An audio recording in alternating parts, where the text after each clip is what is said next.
श्रीसूर्याष्टोत्तरशतनामावलिः। ॐ अरुणाय नमः। ॐ शरण्याय नमः।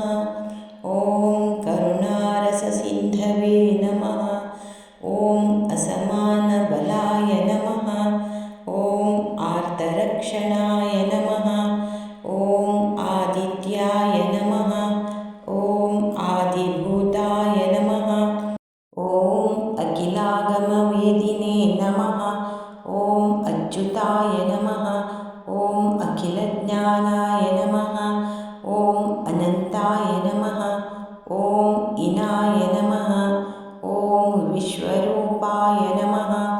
ॐ इज्याय नमः। ॐ इन्द्राय नमः। ॐ भानवे नमः। ॐ इन्दिरामन्दिराय नमः। ॐ वन्दिनीयाय नमः। ॐ ईशाय नमः। ॐ सुप्रसन्नाय नमः। ॐ सुशीलाय नमः। ॐ सुवर्चसे नमः। ॐ वसुप्रदाय नमः। ॐ वसवे नमः। ॐ वासुदेवाय नमः। ॐ उज्ज्वलाय नमः। ॐ उग्ररूपाय नमः। ॐ ऊर्ध्वगाय नमः। ॐ विवस्वते नमः। ॐ उद्यत्किरणजालाय नमः। ॐ हृषीकेशाय नमः। ॐ ऊर्ध्वस्वलाय नमः। ॐ वीर्याय नमः। ॐ निर्जराय नमः। ॐ जयाय नमः। ॐ ऊरुद्वया भावरूपाय नमः। ॐ युक्तासारथये नमः। ॐ ऋषिवन्द्याय नमः। ॐ ऋग्वन्त्रे नमः। ॐ वृक्षचक्राय नमः। ॐ ऋजुस्वभावचित्ताय नमः।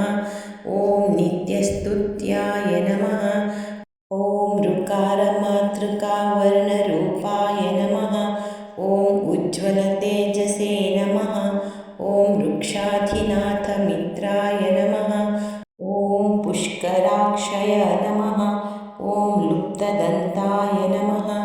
ॐ शान्ताय नमः। ॐ कान्तिदाय नमः। ॐ घनाय नमः। ॐ कनत्कनकभूषाय नमः। ॐ खद्योदात्ताय नमः। ॐ लोनिताखिलदैत्याय नमः। ॐ सत्यानन्दस्वरूपिणे नमः। ॐ अपवर्गप्रदाय नमः। ॐ आर्तशरण्याय नमः। ॐ एकाकिने नमः। ॐ भागवते नमः। ॐ सृष्टिस्थित्यन्तकारिणे नमः। ॐ गुणात्मने नमः। ॐ घृणिभृते नमः। ॐ बृहते नमः। ॐ ब्रह्मणे नमः। ॐ ऐश्वर्यदाय नमः। ॐ शर्वाय नमः। ॐ हरिदश्वाय नमः। ॐ शौरये नमः। ॐ दशदिक्सम्प्रकाशाय नमः। ॐ भक्तवश्याय नमः। ॐ ओजस्कराय नमः। ॐ जैने नमः। ॐ जगदानन्दहेतवे नमः।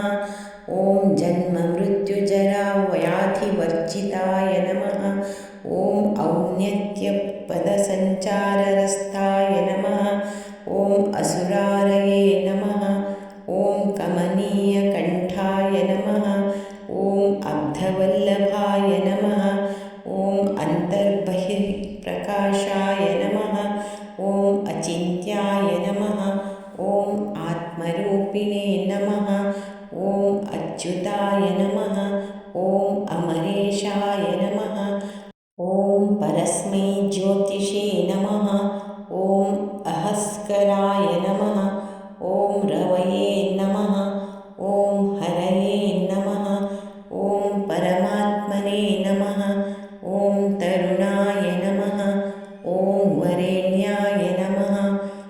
ॐ ग्रहाणां पतये नमः।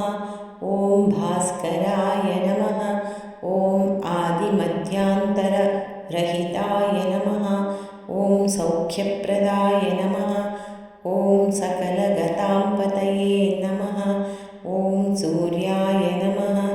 ॐ कवये नमः।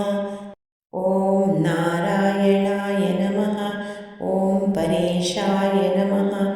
ॐ तेजोरूपाय नमः। ॐ ह्रीं सम्पत्कराय नमः। ॐ ऐं इष्टार्थदाय नमः। ॐ अश्रुप्रसन्नाय नमः।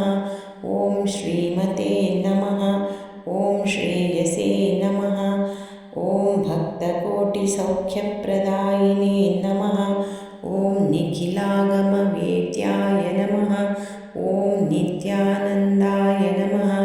ॐ श्रीसूर्यनारायणस्वामिने नमः। इति श्रीसूर्याष्टकशतनामावळि सम्पूर्णम्।